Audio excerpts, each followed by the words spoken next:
You know the feeling. It's 10 p.m., you're scrolling through your phone, and that little voice pops into your head. The responsible one.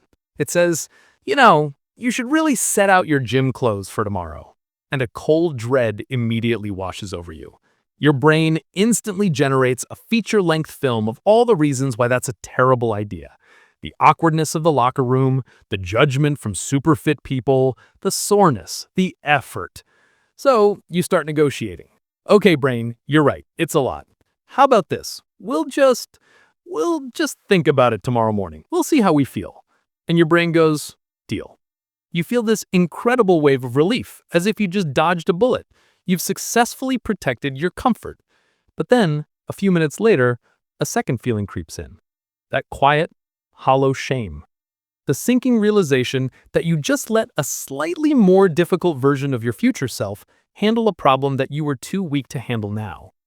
You didn't just avoid the gym, you made a choice. And that choice feels strangely like a defeat. You live in this paradox where the more you try to make yourself feel safe and comfortable, the more the outside world feels loud and threatening and scary. The reason this feels like a losing battle is because you've been told a fundamental lie. You've been told that your comfort zone is a place, a safe, cozy little bubble that you can retreat to. But it's not a place. It's a living thing, and it's either expanding or it's contracting. There is no middle ground. When you avoid discomfort, you're not just maintaining the status quo, you are actively teaching your brain to be more afraid. You are giving it a command: shrink the perimeter. The world is more dangerous than we thought. And the reason this happens is because you've been letting a jumpy, paranoid security guard run your entire life. Imagine your brain has a security guard at the front gate. His only job is to spot threats and sound the alarm. The problem is, he's not very smart and he's been on the job way too long. He's jumpy. A leaf falls, he sounds the alarm. The mailman approaches, he sounds the alarm.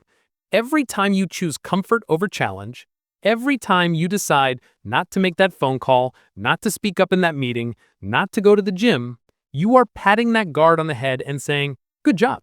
That was a real threat. You saved us." You are reinforcing his paranoia. And so, he puts up more yellow caution tape. He adds another entry to his list of forbidden things. Your world gets smaller and smaller, not because it's actually getting scarier, but because your internal security is getting worse at its job. The secret isn't to fight the guard. You can't. He's wired into the system. He's faster than your conscious thought. The secret is to stop being the guard and become the security system calibrator. The calibrator doesn't run around reacting to every alarm. The calibrator walks into the control room, opens the master console, and calmly adjusts the system's sensitivity. They teach the system the difference between a real threat and a false alarm. This sounds complicated, but it's not. The key to your prison isn't one single magical skeleton key. It's a simple set of tools. It's the calibrator's toolkit. And there are only 3 tools you need to take back control. The first tool in the calibrator's toolkit is called rigging the environment. A good calibrator knows the system's fatal flaw. And your brain security system has a huge one. It takes about 20 seconds for the jumpy guard to see a threat on the monitor, run to the alarm panel, and pull the lever. But if you can make the desired action happen faster than that 20-second window, the alarm never goes off. This is the 20-second rule. Your job as the calibrator is to make good habits 20 seconds easier to start and bad habits 20 seconds harder to start. You rig the game so your lazy, primitive brain doesn't even have a choice. You don't want to try to work out tomorrow. You want to wake up and the first thing your feet touch on the floor are your running shoes. The clothes are right there. The path of least resistance isn't scrolling your phone, it's getting dressed. You're not relying on willpower, you're exploiting laziness. Want to read more? Don't hide the book on a shelf. Leave it on your pillow every morning. When you go to bed, the easiest thing to do is pick it up. You are literally landscaping your life to make the right choices the default choices. You are designing a system where the jumpy guard is always 5 steps behind. The second tool is even more powerful. It's called rewriting the user ID. Your internal security guard's behavior is based entirely on the profile of the person he thinks he's protecting. If the master profile in the system reads, user ID, lazy person who hates exercise, of course he's going to sound the alarm when you pick up a dumbbell. He thinks he's protecting you from a foreign threat. You are acting out of character. As the calibrator, your job isn't to force the action, it's to change the identity in the software.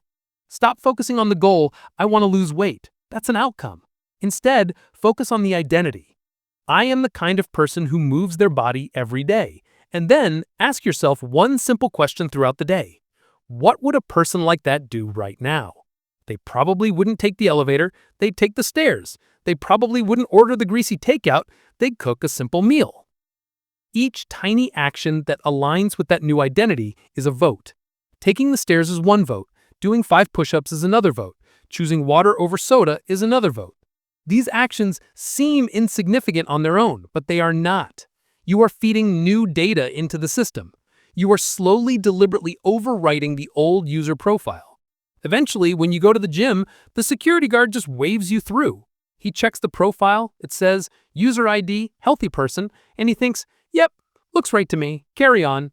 Your behavior starts to happen automatically because it's simply who you are. Speaking of tiny updates that have a huge impact, the algorithm that runs this channel has its own little security system. It gets really nervous when people watch this deep into a video without hitting the subscribe button. By tapping that little button, you'd be doing us both a huge favor. It tells the system, false alarm, user is engaged. Okay, security audit over. Thank you. Now for the final and most important tool in the calibrator's toolkit. This is where the real magic happens. It's called running the diagnostics. A system that is never tested becomes unreliable. The calibrator knows this, so you have to intentionally run small controlled tests to teach the system what is actually safe. This is called progressive overload and exposure. You don't fix a paranoid security system by suddenly throwing a rave at the front gate. That will just confirm the guard's worst fears, and he'll barricade the doors forever. You start small, incredibly small. If you're scared of social situations, don't force yourself to go to a massive party. That's too big of a diagnostic. The system will overload. The diagnostic for week 1 is simply making eye contact with the cashier at the grocery store and saying, hello. That's it. When nothing bad happens, you have logged crucial data. Test complete. Stimulus, eye contact. Result, user survived. Threat level, 0. The next week, the diagnostic is to ask them how their day is going. You are slowly, methodically exposing the system to slightly larger stimuli and proving to it over and over that the caution tape is unnecessary. This is the famous Yerkes-Dodson law in action. Peak performance and peak learning happens in a sweet spot of optimal anxiety. It's a state that is just outside your current comfort zone, but far from the panic zone. Too little stress, and the system doesn't learn anything. Too much stress, and the system shuts down. The calibrator's job is to live in that sweet spot. Increase the difficulty by just 10% each week. Make the phone call, but just to an automated menu. Go to the gym, but just for 10 minutes. Each successful diagnostic recalibrates the entire system, permanently expanding the boundaries of what feels safe. So stop trying to fight the jumpy security guard. Stop trying to outrun him with motivation or shame him with discipline. You will lose every time. He's hardwired, and he's faster than you. Instead, recognize him for what he is, a badly calibrated, outdated piece of software. Your job is not to be the guard. Your job is to be the calibrator. Pick up the key, walk into the control room, rig the environment to make the right things easy. Rewrite your own user ID with small, consistent votes, and run the diagnostics, gently pushing the boundaries, proving to yourself one tiny exposure at a time that your prison was never locked from the outside. Now, if you'll excuse me, I have to go answer an email I've been avoiding for 3 days. The calibrator is on a lunch break.